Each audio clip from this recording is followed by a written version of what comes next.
Нервная система обеспечивает согласование работ органов и приспособляет природную и социальную среде.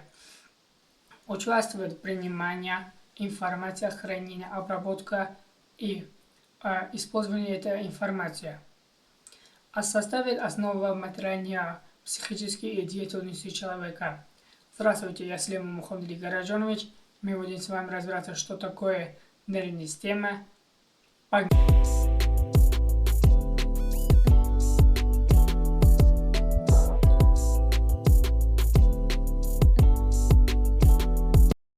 Нервная система разделяется на два части – центральная и периферическая часть. В центральный входят головной и спинной мозг. Его работа – принимание информации с помощью нервов из органов чувств – кожа, язык, уши, глаза и обрабатывание его. Если не обрабатывает головной мозг, никакой органов чувств не работает.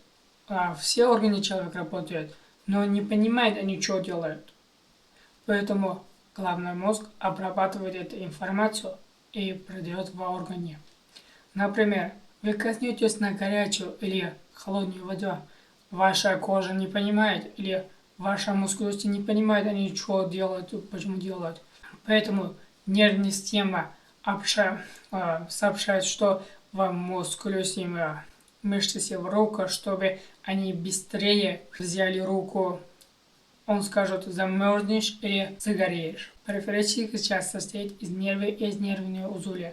Что такое нервы и нервные узлы? Нервы – это соединение центрального мозга в теле на органов чувств и внутренних органов. Когда ребенок рождается, они не очень, они видят, слушают, но не понимают, что происходит. Например, вы когда-нибудь задумались, почему ребенка в руку чего попадет, возьмет засунет другу рот сразу, или пошупают и так далее?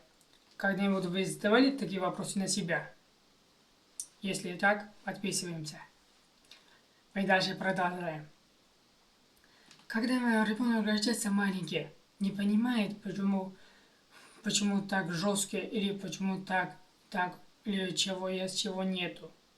Или расстояние не понимает, поэтому он хочет видеть, хочет узнать, поэтому пошупает, потрогает и хочет узнать, сколько расстояния и как он жесткий или мягкий, съедобно или несъедобно. Все этого из органов чувства принимает головной мозг и храняет его.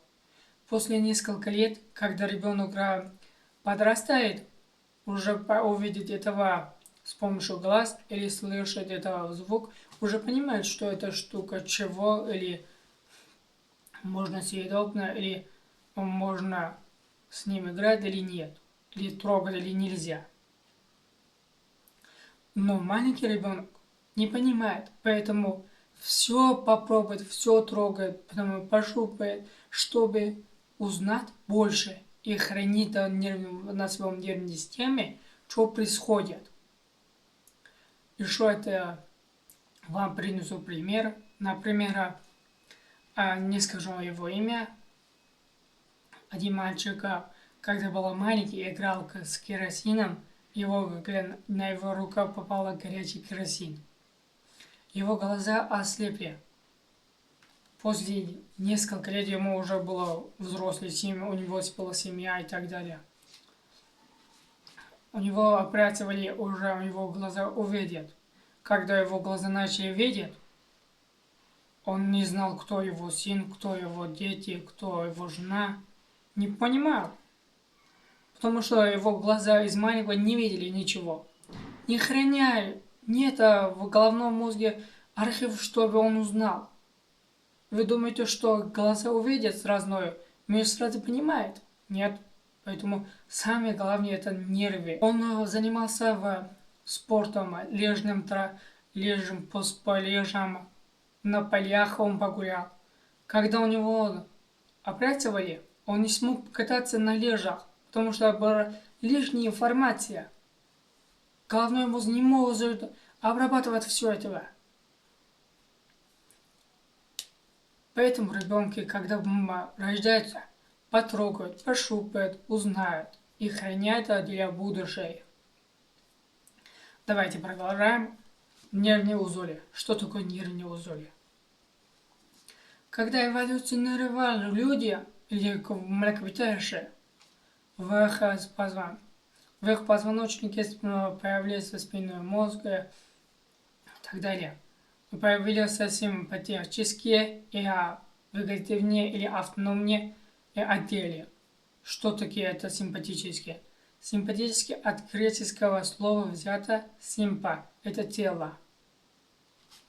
Они симпатические регулируют мышцы и скелета, а вегетативные или автономные, а он регулирует все организма, тела и внутри органов, обмен вещества или из крови взято кислорода, предоставить ткани и так далее. Симпатические это такой отдел, что они работают с помощью рефлексии. Человек не может его регулировать или сам остановить сердце. Давайте попробуйте. Вы можете остановить сердце? Или сломать кость просто? Нет. Или какой болезни вы сами сможете его лечить, сразу остановить? Нет. Поэтому автономные и симпатические отделы работают с помощью рефлексии. Или сам человек должен был это регулировать, когда ребенок или в общем-то существо в этом мире рождался, все, умер.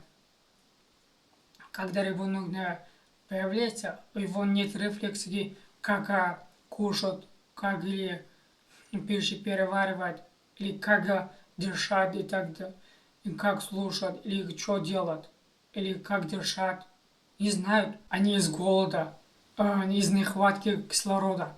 У нервной системы без 4 минут без кислорода составьте все. Уже головной мозг не работает больше.